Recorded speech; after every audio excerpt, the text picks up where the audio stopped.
Assalamualaikum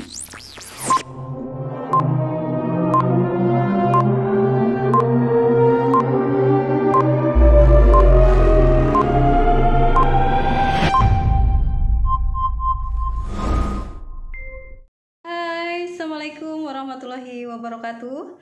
Ketemu lagi dengan saya, Mas Lina Munawaroh.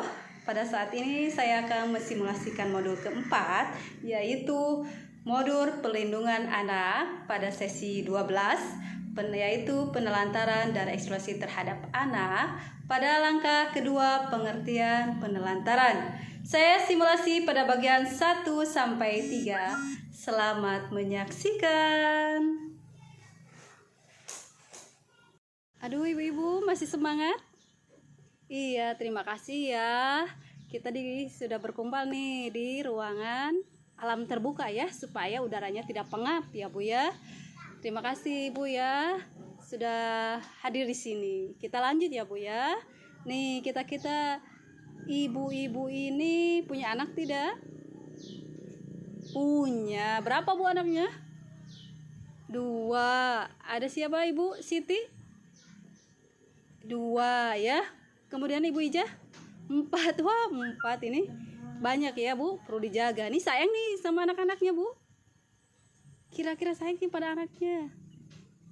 Sayang tentunya ya. Tentu pada anak diri kita sendiri masa tidak sayang ya, perlu dijaga ya Bu ya.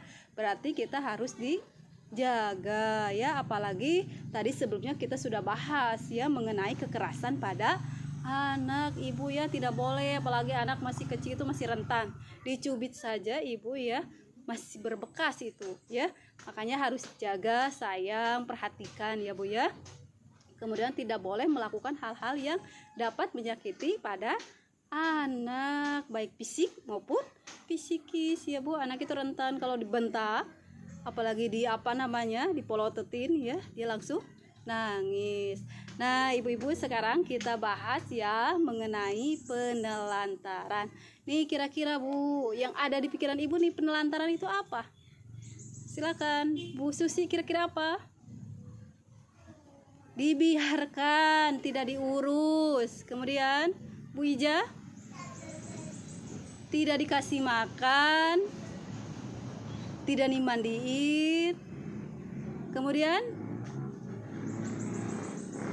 tidak kasih jajan ya. Kira-kira nih menurut Ibu Susi itu apa penelantaran itu?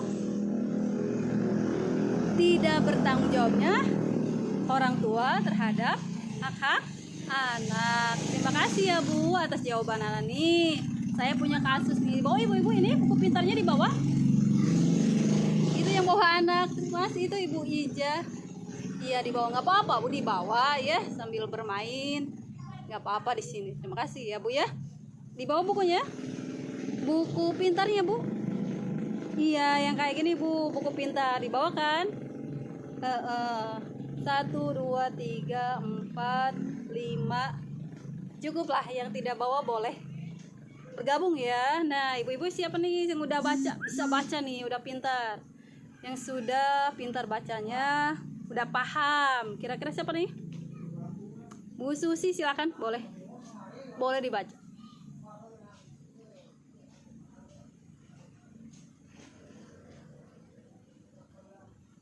Ya, 1 paragraf ya. Ayo, susah ya. Nah sekarang boleh saya bacakan ya Bu ya.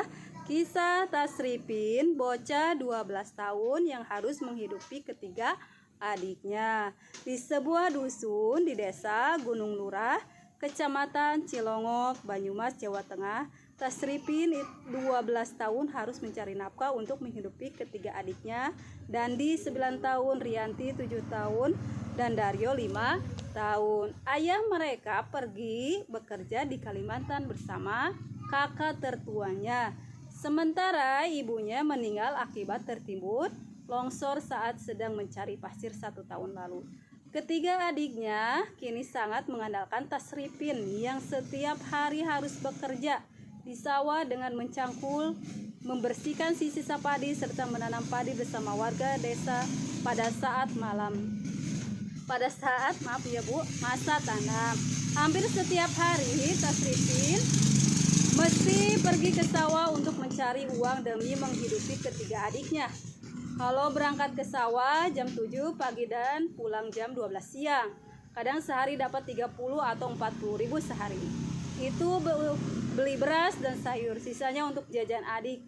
Jelas bocah yang telah putus sekolah itu. Pagi sebelum dia berangkat ke sawah, Tasripin harus memasak nasi dan sayur untuk adik-adiknya. Selain memasak, dia juga harus mencuci pakaian, menyapu, serta memandikan adik-adiknya. Tapi bukan hanya sekedar mandikan dan berikan makan untuk adik-adiknya. Dia pun bertanggung jawab terhadap akhlak adik-adiknya dengan mengajar adik-adiknya salat dan mengaji di musola depan rumahnya. Ibu bisa dipahami? Bisa dipahami nih? Bisa ya. Terima kasih Bu ya. Nah sekarang saya mau nanya nih, dari cerita tadi, apa saja pekerjaan yang ditanggung jawab ya, tanggung jawab yang dilakukan oleh Tasripin dalam menghidupi adik-adiknya? Silakan Bu, siapa? Silakan yang bisa. Bu Ani, iya ya, Bu Ani tadi tanggung jawabnya memberi makan, kemudian membawa kemana Bu? Ke musola. Ya, ada lagi jawabannya?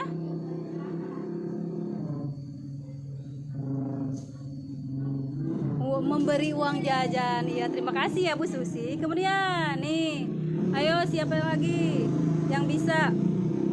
Nanti saya tulis ya lembar jawabannya.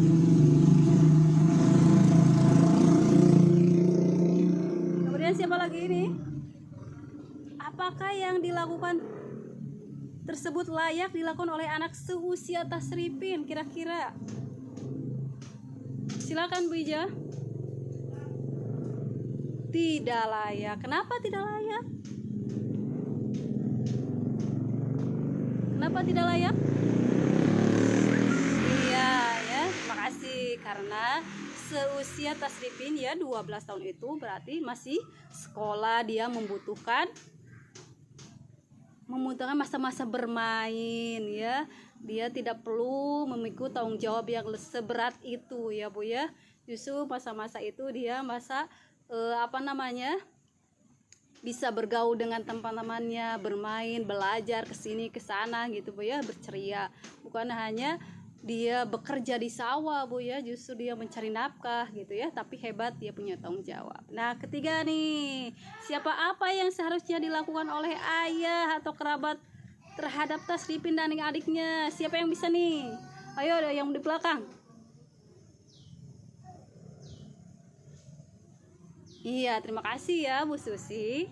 Nah, yang dilakukan oleh kerabatnya atau ayahnya, berarti ayahnya harus mengurus, dibawa ke tempat kerjaan. Ya, kalau dibawa ke tempat kerjaan berarti ayahnya harus menyediakan tempat tinggal buat anak-anaknya. Ya, pada saat dia bekerja, dia harus pada tempat yang nyaman ya, rumah. Kemudian ada yang ngurus ya. Jikalau ada kerabatnya boleh dititipkan ke kerabatnya dengan dengan orang yang dipercaya. Terima kasih Bu Susi, Bu Ija ya atas pertanyaannya. Nah, nih saya sudah tulis di sini ya. Nanti saya dikasih ditempel ya. Siapa nih yang sudah bertanya? Terima kasih ya Ibu-ibu. Kita lanjutkan ke bahasan berikutnya. Terima kasih.